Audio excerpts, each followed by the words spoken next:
여러분 숟가락 아시죠? 숟가락, 젓가락.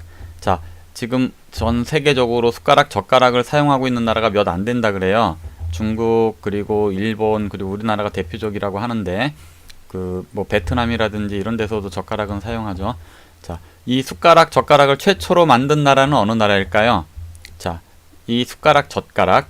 저기 영국 같은 데 보면 왕실에서는 막 숟가락도 여러 개 쓰고 뭐 포크도 여러 개 쓰고 막 나이프도 쓰고 막 한다 그래요. 자, 이 숟가락 젓가락 최초로 만든 나라는 바로 우리나라입니다. 놀랬죠? 자, 우리나라가 전 세계에서 최초로 숟가락 젓가락을 개발한 나라예요.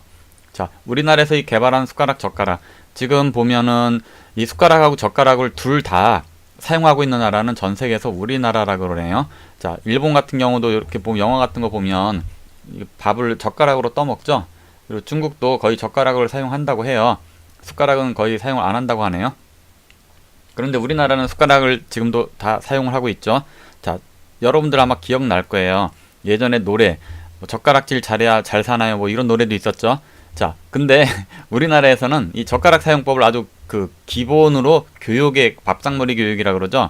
아주 기본으로 중요시하게 생각을 했었어요. 이 젓가락질 똑바로 하라고 어른들이 이제 애기들을 이렇게 가르치잖아요. 그 이유가 뭔지 아세요? 아주 중요하기 때문이에요.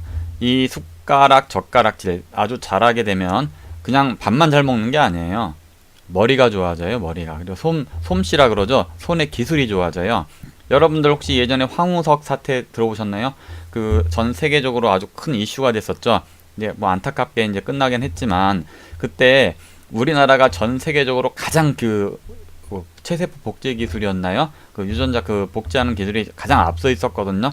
그런데 그때 황우석 교수가 이런 얘기를 했어요. 우리나라는 원천 기술을 가지고 있다. 전 세계에서 가지고 있지 않은 원천 기술. 그 원천 기술이 무엇인지 아세요? 바로 젓가락질 기술이에요. 젓가락질 기술. 뭔 소리냐면요.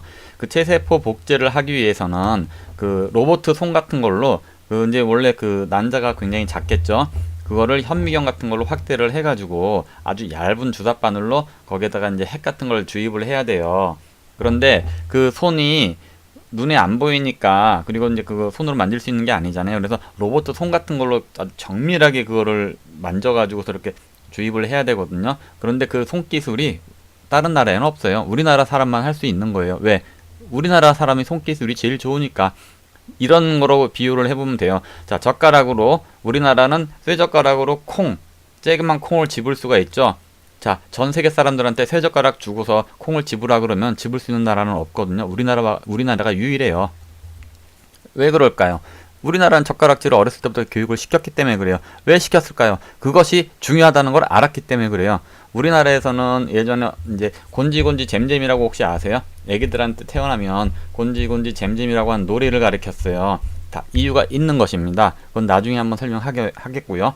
자, 그래서 이 숟가락 젓가락을 우리나라에 최초로 만들었고, 그래서 지금까지도 아주 중요시하게 밥상머리에서 젓가락질 교육을 시키고 있었던 것은 바로 그것이 아주 중요하다. 두뇌 개발에도 좋고 인성 개발에도 좋고 예절면에서도 중요하죠. 그리고 위생면에서도 중요하고 인도 같은 나라는 아직도 숟가락 젓가락을 사용 안 하고 있죠. 아직 우리나라의 숟가락 젓가락 문화가 거기까지 전파가 되지 않았던 거예요.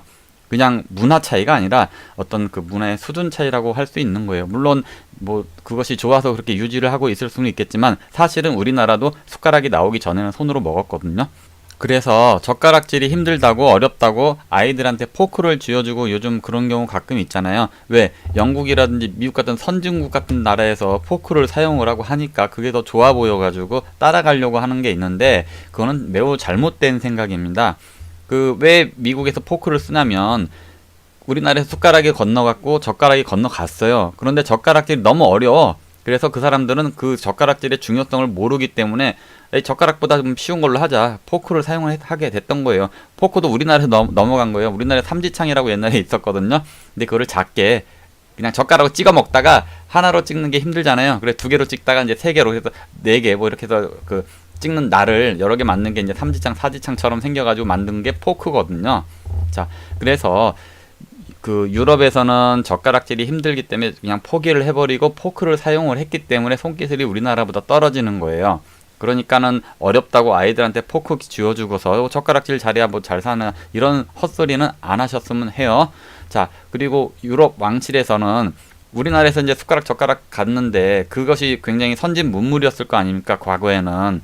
그래서 왕실에서는 그것을 여러 개를 막 차려놓고 막 격식을 갖추죠. 원래 하나씩만 있으면 되는데. 그래서 그런 것들을 이제 역사를 알면 재밌죠.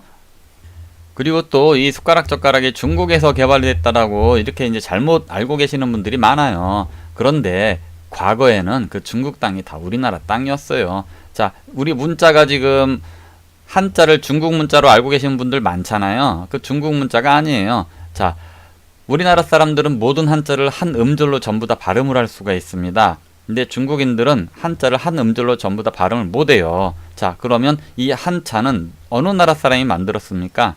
만들었겠어요? 바로 우리나라 사람이 만들었기 때문에 우리나라 사람만 모든 한자를 한 음절로 발음할 수 있는 겁니다. 그런데 왜 중국은 우리 한자를 쓰고 있을까요? 예전에 중국이 다 우리나라 그 땅이었기 때문에 그래요. 그래서 우리나라 사람의 문자를 중국이 자기의 모국어처럼 쓰고 있는 겁니다. 중국어 발음하고 우리나라 발음하고 비슷하죠. 그런데 중국어는 두 음절 발음이 많아요. 왜 그러냐면 사투리라 그래요. 중국어는 사실은 우리나라 중국 사투리입니다. 우리의 예전에 지방이었죠. 자, 일본 언도 똑같아요. 우리나라 한자를 쓰는데 발음만 다르죠. 일본어도 사실은 우리나라 일본 사투리라고 해야 맞아요.